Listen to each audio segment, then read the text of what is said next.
So welcome to another Tokyo Revengers video guys. And yeah, I hope you all have seen the 5th episode of Tokyo Revengers Season 2. Not gonna lie, I would say this is the best episode I've watched in the whole season so far. The perfect adaptation of the manga. And the animation, the art and the pacing, everything about this episode was really good. Apart from all the previous 4 episodes that we saw. I must give credits for this episode. Also, it is now giving me a little hope that the upcoming episodes also will be so good just like this. Because from the next episode, the battle will officially commence. But we should talk about this latest episode first.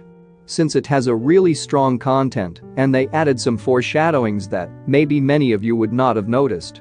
I really appreciated Light & Films for what they did with this particular episode. So before we talk about that, as usual guys, I would kindly appreciate it if you can drop a like on the video and consider subscribing to the channel. Let's go into the video now. So there'll be some major spoilers in this video about this episode.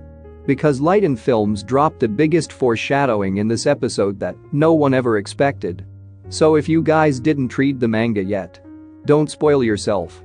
But if you still wanna know what happened, you can go ahead. Anyway, the episode actually starts with a really strong content. The scene where they already decided when they're going to confront the Black Dragon gang. And Kisaki acts like he cares about Mikey and like he wants to help Toman and Takemichi. But yeah, he always likes to fool everyone. He is the best manipulating character of the series. Even though Chifu was unsure about it and he didn't like the idea of working with Kisaki. Takemichi thinks, at least if he works with him, maybe he can find some secret information about Kisaki. That will make Kisaki get kicked out of Toman gang. Personally, it reminds me of what Baji did in the Valhalla gang. That time, he too also acted like he joined in Hanma's gang. Anyway, after all, since they all have the same goal, it's enough reason for Takemichi to work with them. Takemichi doesn't have the need to put everything on his shoulders alone. After this, the scene shifts to the next day, where Takemichi accidentally met Hina on the streets. When they decided to go on a date and spend some time in the park alone. That's where Hina reveals some secrets about their childhood past to Takemichi. These secrets were revealed, and it literally shocked Takemichi and made him speechless. Basically, Hina already knew about Kisaki way before than Takemichi knew him. Also, Hina and Kisaki studied in the same elementary school. Takemichi didn't expected this at all. Takemichi only knew that he's the culprit who is behind her murder in all the future timelines. So this was really a huge surprise for him. Hina was kind to everyone from the time she was a kid. And Kisaki was really good at studies. Everyone in the school thought Kisaki was a weirdo. So Kisaki had no friends in the school. But she became his first friend in school. Even though Takemichi told her that, now Kisaki became a full-fledged delinquent.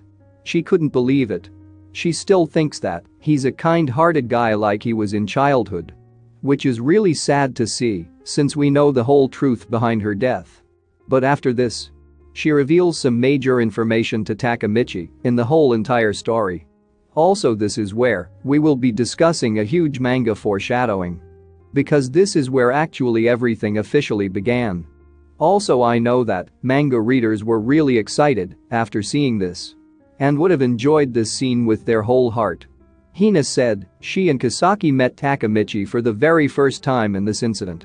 One day, when middle schoolers tortured a cat. Hina went to help that cat from them. But when she also got bullied by them in return. That's where Takemichi appeared in front of her in a hero costume with full-on superhero vibes to help her. Not gonna lie. This scene was really well animated and showcased the character's emotions really well through the slow-paced entry of Takemichi animation. And the tears splashing from Hina's eyes. But in the end, Takemichi got beaten up by them as usual due to the difference in strength and age.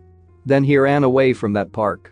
But before that, he lectured Hina that she should be more careful with her actions as she alone might not be able to handle the consequences that comes with it.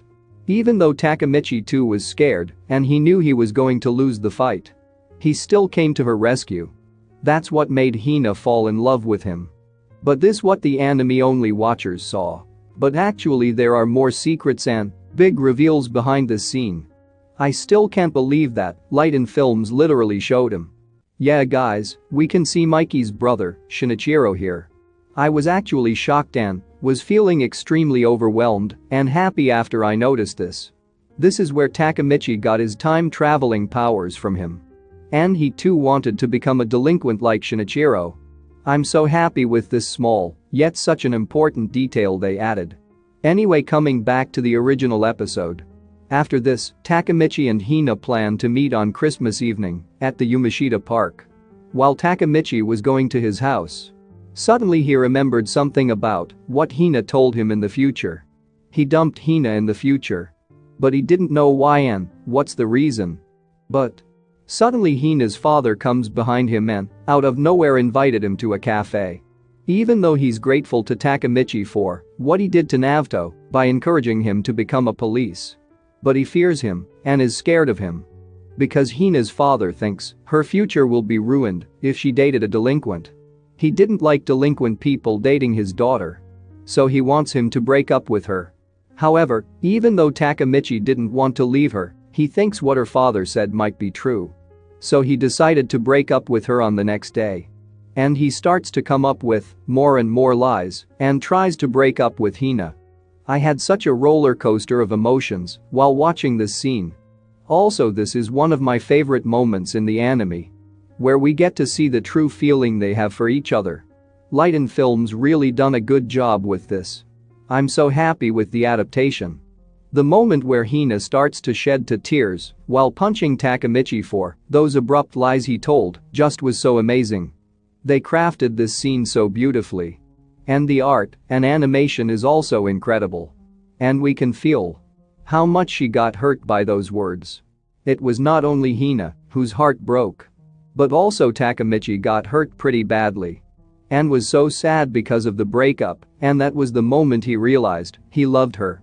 But he was doing this only for her good. So that she can be alive in the future. Also here, they showcase Takemichi's feelings really well too. Overall, the whole Christmas Eve breakup scene was very emotional, and I can understand what an anime-only watcher must be going through after watching this scene. Anyway, the famous battle is going to start in next episode. The way they ended this episode was so good.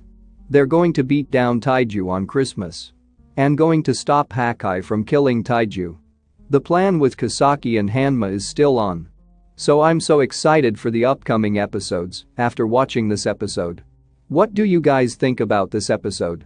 And let me know your thoughts in the comment section below. Anyway, if you guys like this video, hit the like button and don't forget to subscribe. And good luck to all.